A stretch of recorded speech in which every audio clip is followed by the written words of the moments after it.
문제 4번 갈게요. 감염병의 유행 정도는 개인의 감수성이 달려있기 때문에 감수성이 높은 인자를 잘 파악하고 숙주의 방어력 그리고 면역력을 증강시켜야 하는데 면역력의 증강을 위한 대표적인 방법이 백신의 접종입니다. 백신의 접종? 예방접종이죠. 예방접종을 통해서 숙주의 면역성을 올려주면 감염병 안 걸릴 수 있죠. 자, 숙주의 면역 증강을 위한 예방접종에 사용되는 백신은 제조 방법에 따라 크게 약독화된 생백신. 그러니까 진짜 살아있는 병원체인데 얘 힘을 좀 죽인 거예요. 얘 힘을 죽였기 때문에 내 몸속에 들어왔을 때 실제적으로 감염병은 일으키진 않지만 면역 반응 정도는 일으키게끔 하는 거죠. 그럼 내 몸속에 면역 반응을 통해서 면역체를 만들어 놨으니 나중에 실제적으로 병원체가 들어왔을 때 이 면역체가 2차 반응에 의해서 급격하게 항체가 늘어나고 이렇게 될 수 있다고요. 자, 불활성화 사백신으로 나눌 수 있습니다. 자, 약독화된 생백신의 장점과 단점, 불활성화 사백신의 단점에 대해서 설명하시오 라고 되어 있어요. 이 생백신이냐 사백신이냐에 대한 특징들, 장단점, 그리고 생백신에 뭐가 있어? 백신의 종류? 백신의 종류를 알면 그 어떤 질환을 예방하기 위한 백신인지 연결시킬 수 있죠. 장점, 단점, 그리고 백신의 종류. 그러면 어떤 질환을 예방시키기 위한 백신이었지? 그러니까 연결되는 질환까지 다 기억해 주셔야 돼요. 자, 해볼게요. 약독화된 생백신의 장점은 실제 질병에 걸려서 만들어진 능동 면역과 유사한 면역 반응을 보이게 되고 소량으로도 면역 유도가 가능합니다. 단점, 열이나 빛 등에 노출돼서 백신에 포함된 병원체가 손상되거나 인체 내 항체가 존재하는 경우에는 증식에 방해되기 때문에 충분한 면역 유도 효과를 기대할 수 없습니다. 드물게는 백신주가 돌연변이를 일으켜 독성을 회복하게 되면 질병을 유발할 수도 있어요. 그리고 내 몸에 면역력이 너무 낮은 사람이에요. 생백신 주면 돼요, 안 돼요? 그럼 그 감염병 걸려라 하는 것밖에 안 돼요. 자, 불활성화 사백신. 인체 내에서 증식하지 못하기 때문에 면역을 얻기 위해서는 생백신에 비해서 많은 양의 항원이 필요합니다. 생백신에 비해서 면역 효과가 오래 지속되지 않기 때문에 추가 접종이 필요해요. 생성되는 항체가 질병 방어와 무관한 것일 수도 있어서 예방접종 후에도 질병에 걸릴 수 있습니다. 둘을 비교했습니다. 자, 약독화된 생백신, 불활성화한 사백신의 백신 종류를 쓰시오. 생백신에 BCG, 폴리오 생백신도 있고요. 그리고 사백신도 있어요. MMR, 수두, 장티푸스 역시 구분하고요. 일본 뇌염 역시 구분하셔야 됩니다. 자, 불활성화 사백신, B형 간염, 인플루엔자, B형 헤모필러스 인플루엔자, A형 간염, 콜레라, 폐구균, 공수병, 신주군 출혈열이 있어요. 구분하셔야 돼요. 그럼 우리가 백신을 알아봤단 말이에요. 그러면 생백신과 관련된 질환, 사백신과 관련된 질환 구분해서 기억하실 수 있겠죠? 하셔야 됩니다. 자, 2번 예방접종 금기사항 7가지를 쓰시오. 예방접종과 관련된 얘기는 A급을 잡고 공부를 하셔야겠습니다. 자, 금기사항 7가지. 열이 있는 자, 최근 알았던 일이 있거나 현재 질환을 앓고 있는 자, 설사를 하고 있는 사람, 습진 등의 피부병이 있는 사람, 약 또는 달걀을 먹고 피부에 두드러기가 생기거나 설사를 한 적이 있는 사람, 예방접종 후 이상 반응이 있었던 사람, 기타 접종자가 부적당하다고 인정하는 사람. 전문가가 봤을 때 지금 안 맞는 게 좋겠어 라고 인정된다면 예방접종 금기입니다. 세 번째, 엄격한 의미에서 예방접종을 할 수 없는, 이게 포인트 줘야죠. 영구적인 금기사항 2가지. 첫 번째는 백신의 성분에 대해서 이전 백신 접종 후에 아나필락시스와 같은 심한 알러지 반응이 있었던 경우 그 백신에 대해서 금기예요. 모든 백신 맞지 마라 이 얘기가 아니라 그 백신에 대해서는 금기다. 두 번째, 100일에 또는 100일에 포함 백신 접종 후 7일 이내에 원인을 알 수 없는 뇌증이 발생했을 때 100일에 또는 100일에 포함 백신은 금기입니다. 엄격한 의미에서 영구적인 금기예요. 자, 네 번째, 생백신에 대한 일시적인 금기사항. 생백신이라고 얘기를 했어요. 첫 번째, 임신. 두 번째, 면역 저하자. 기억하시고요. 다섯 번째, 국가 예방접종 관리 지침에 근거해서 물음에 답하시오. 자, 다섯 번째, 국가 예방접종 사업 관리 지침에 근거해서 물음에 답하시오. 국가 예방접종 사업 관리 지침? 이게 뭐야? 라는 생각이 드시나요? 최근 기출에 국가 예방접종 사업 관리 지침에 대해서 문제가 됐어요. 아니, 나 이거 공부 안 했는데? 라고 순간 당황했을 수도 있지만 사실 그렇게 큰 내용이 아니었어요. 별 내용은 아니었어요. 하지만 국가 예방접종 사업 관리 지침이 출제화됐으니 얘의 기준에서 우리가 공부를 좀 해둬야겠어요. 자, 5-1번. 다음은 어린이 국가 예방접종 지원 사업입니다. 국가 예방접종 사업 관리 지침 첫 번째 사업이에요. 괄호 안에 기역과 밑줄 친 니은에 해당하는 내용을 쓰시오. 사업 목표. 예방접종률 향상을 통해서 예방접종 대상 감염병을 퇴치시키겠다. 얘 향상되면 감염병에 안 걸릴 거고, 그리고 집단 면역이 올라가니까 당연히 그 감염병에 대한 유행도 일어나지 않을 거예요. 사업 대상 꼭 기억해 두세요. 만 12세 이하 어린이입니다. 지원 내용, 국가 예방접종의 접종 백신에 대해서 전액 지원을 합니다. 법적 근거, 감염병 예방법에 보면 필수 예방접종이 나와요.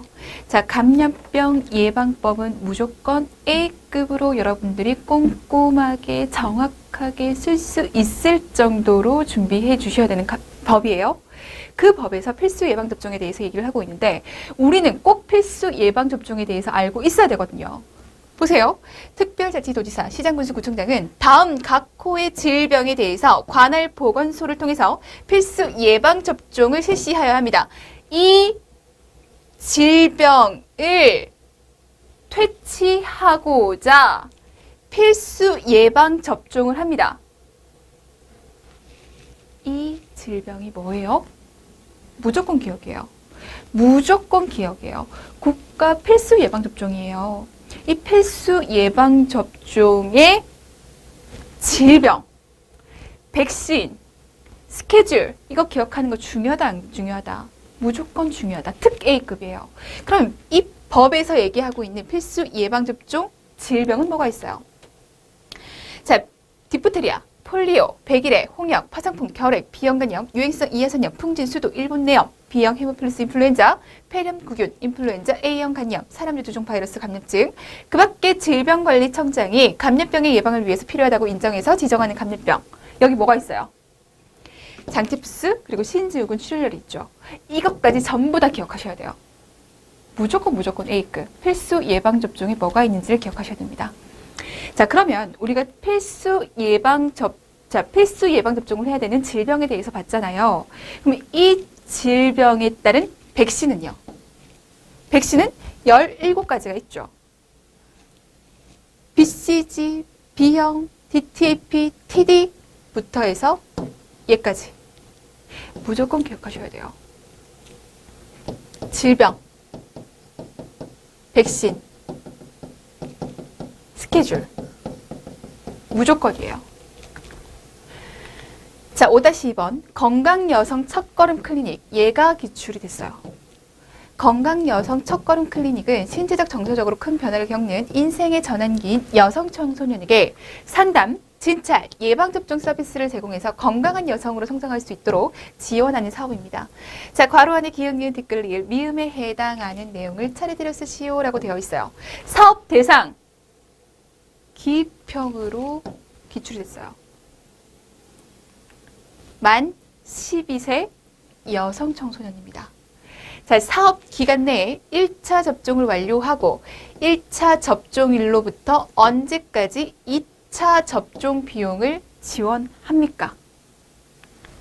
24개월 하루 전까지. 만 12세 여성 청소년을 대상으로 해서 총 2회 백신 접종할 거예요. 지원 내용.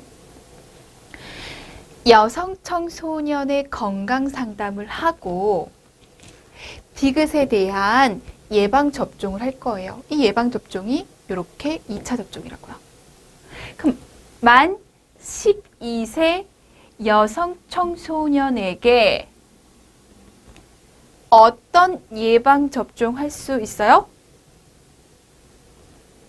사실 필수 예방 접종을 알고 백신을 알고 스케줄을 알면 꼭 국가 사업 지침이 아니더라도 풀 수 있는 문제였긴 해요. 사람 누두종 바이러스 감염증 HPV 예방 접종에 대한 얘기입니다. 자, 얘는 6개월 간격으로 각 2회 무료 지원이고요. 지원 백신, 얘 역시 기출됐죠. HPV 이가와 사가예요.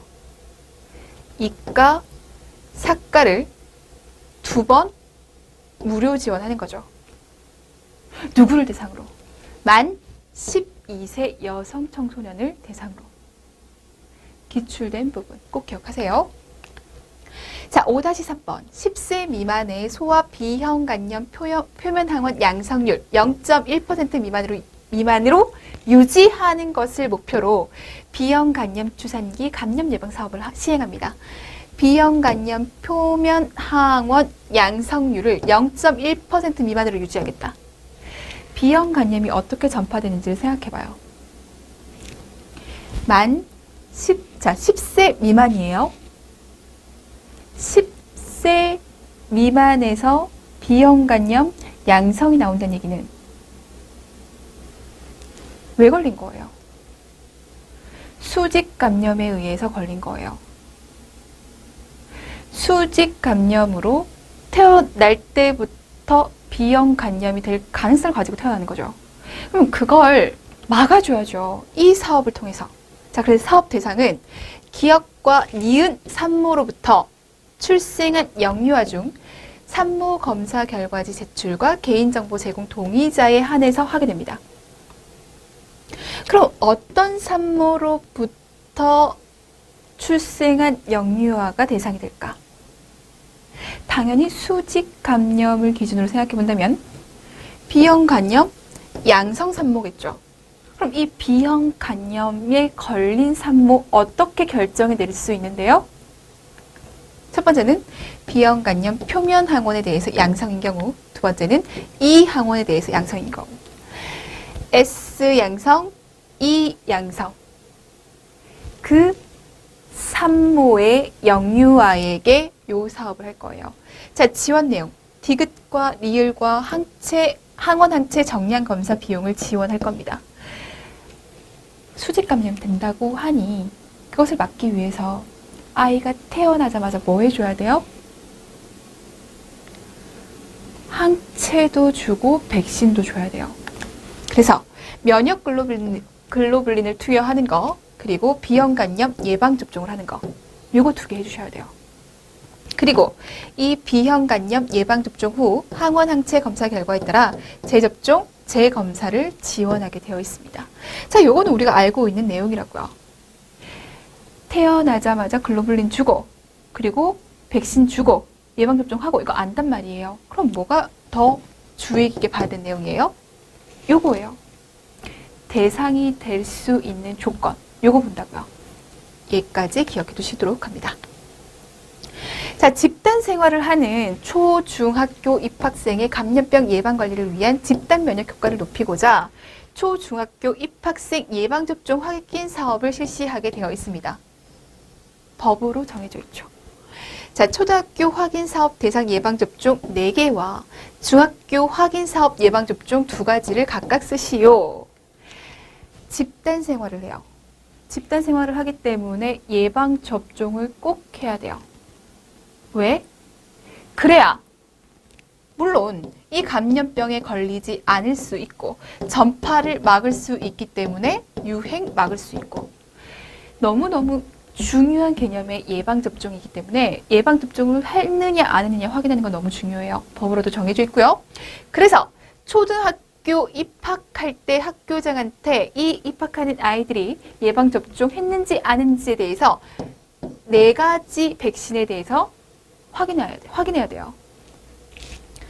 중학교 학교장은 입학하는 그 중학교 학생, 1학년들을 대상으로 입학하는 학생들을 대상으로 예방접종 2가지를 했는지 안 했는지 확인해야 돼요. 그럼 그게 뭐냐고요? 보건교사가 되실 여러분들은 꼭 기억하셔야겠습니다. 자, 초등학교 만 4세 예방접종으로 TDAP, 얘 뭐 예방접종하는 거예요? 어떤 질병에 대해서 예방접종하는 거예요? 디파백이죠. 디프테리아, 파상풍, 100일에 5차 했어? IPV, 얘 뭐 얘기하는 거예요? 폴리오 얘기하는 거예요. 폴리오 4차까지 했어? MMR, 뭐 얘기하는 거죠? 홍유풍이에요. 홍역, 유행성 이하선염, 풍진, 2차까지 했어?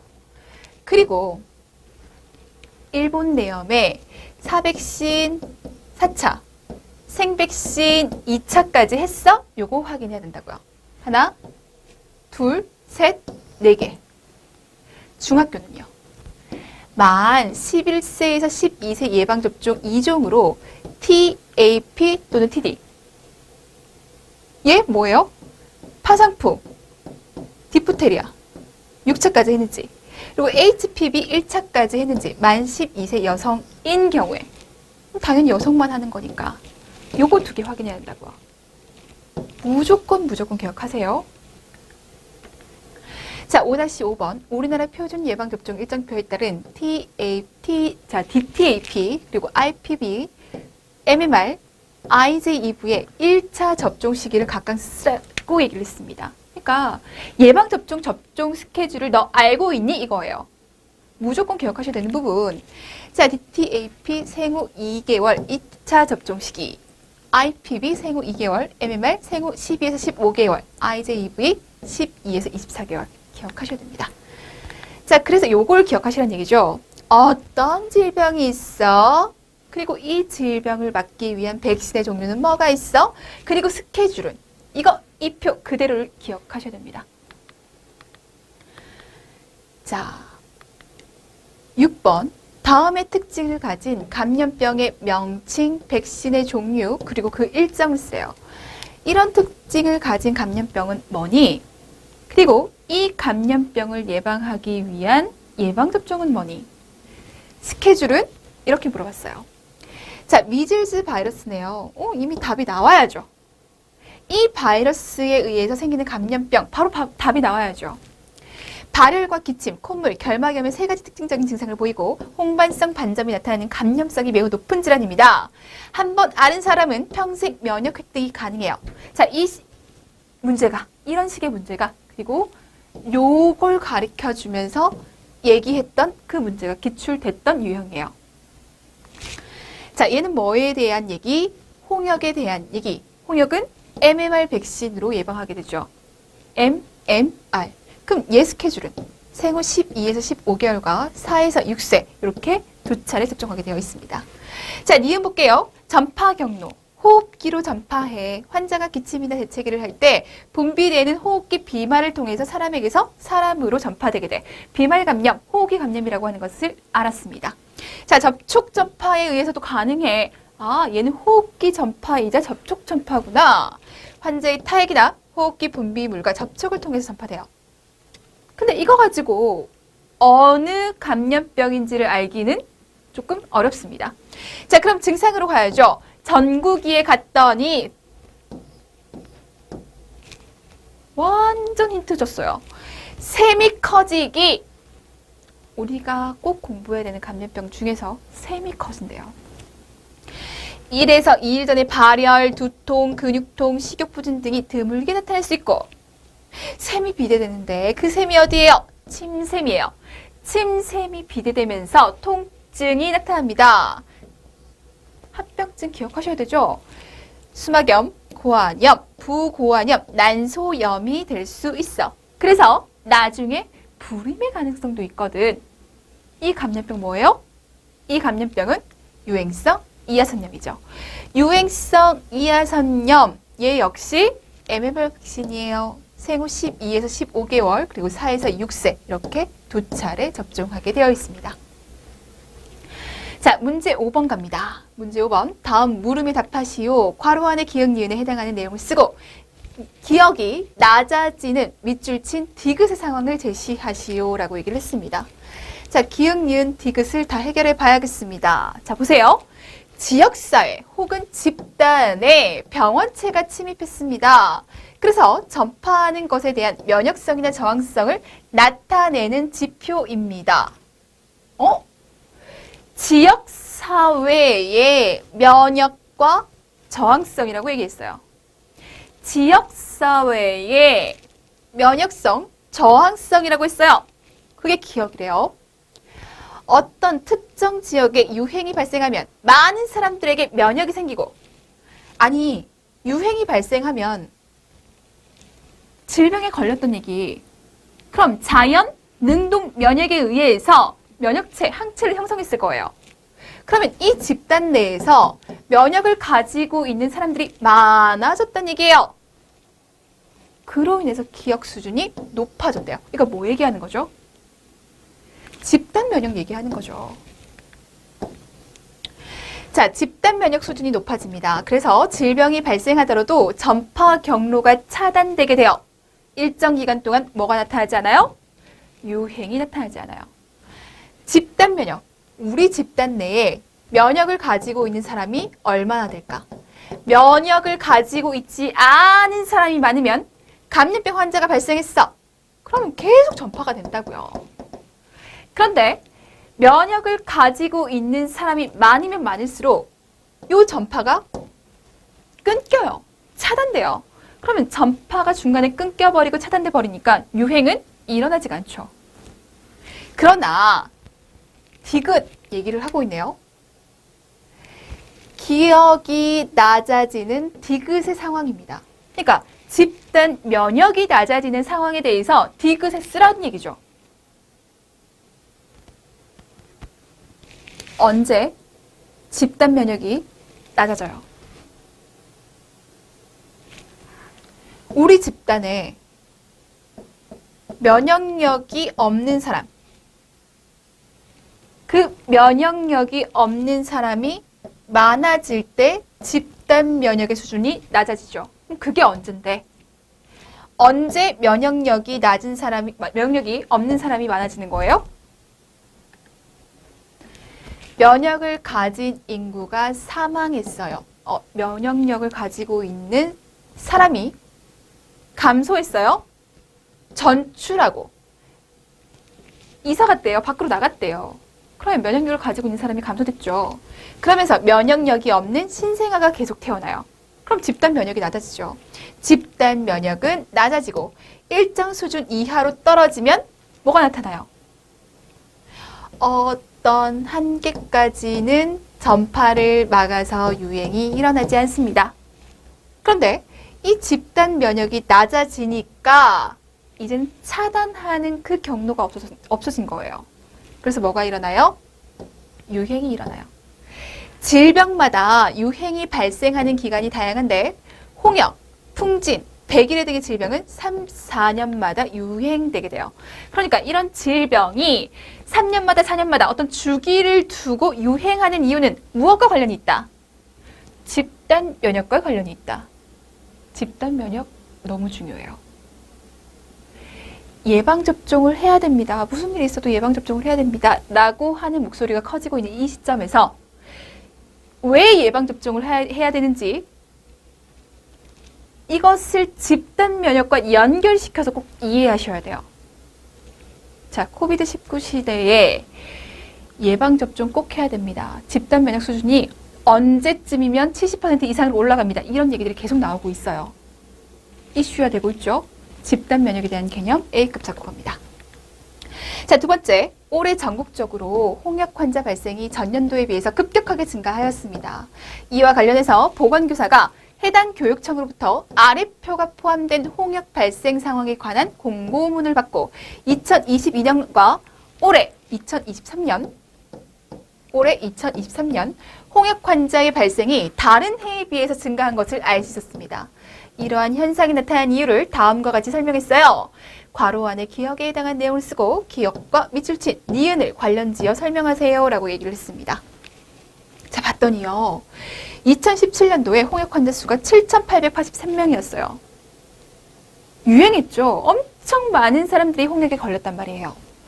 그 다음에 71명, 그 다음에 65명, 그 다음에 3명, 그 다음에 4명. 굉장히 급격하게 줄었다는 것을 확인해낼 수 있어요. 22년에 83년, 23년에 4,370명이 됐어요. 급격하게 늘어났죠. 이렇게 어떤 주기를 가지고 급격하게 유행하는 시기가 있더라. 무엇과 관련이 있다고요? 집단 면역과 관련이 있다고요. 이는 집단 면역과 관련이 있다라고 했는데 이미 집단 면역에 대한 얘기가 나왔어요. 기억이 관련이 있다. 집단 면역과 관련이 있는 기억이라고 하는 개념이 한 개 더 있구나. 어떤 지역에 유행이 일어나면 집단 면역력이 높아집니다. 그래서 그 후 몇 년간은 유행이 일어나지 않을 거예요. 그러나 자, 집단 면역의 강도가 점차 감소하거나 일정 한도 이하로 떨어지게 되면 유행이 일어나는데 이것을 기억이라고 합니다. 자, 그 지역에 질병이 발생하게 되면 집단 면역이 올라가. 그럼 집단 면역이 올라가면 유행은 일어나지 않아. 근데 면역을 가지고 있는 사람이 사망하거나 면역을 가지고 있는 사람이 전출하거나 면역력이 없는 신생아가 태어남으로 인해서 어떻게 됐어? 집단 면역이 감소됐어. 그러면 어느 정도까지는 이 감염의 전파를 차단해서 유행이 일어나지 않다가 그 한계를 탁 넘어서 버리니까 유행이 팍 하고 올라가는 거예요. 유행이 팍 하고 나타나는 거예요. 요 한계를 뭐라고 하냐고요? 요 한계를 한계 밀도라고 얘기를 하죠. 자, 집단 면역의 강도가 점차 감소하거나 일정 한도 이하로 떨어지게 되면 그 한계 이하로 딱 떨어지게 되면 유행이 일어납니다. 이것을 바로 한계 밀도라고 합니다. 한계 밀도는 각 질병에 따라 차이가 있고 당연하죠. 그 질병에 따라 집단 면역의 수준이 다를 거니까 한계 밀도는 각 질병마다 차이가 있고 그 집단의 인구 밀도에 따라 변합니다. 질병에 따라 변하기도 하고요. 그리고 그 집단의 인구 밀도에 따라 달라질 수 있어요.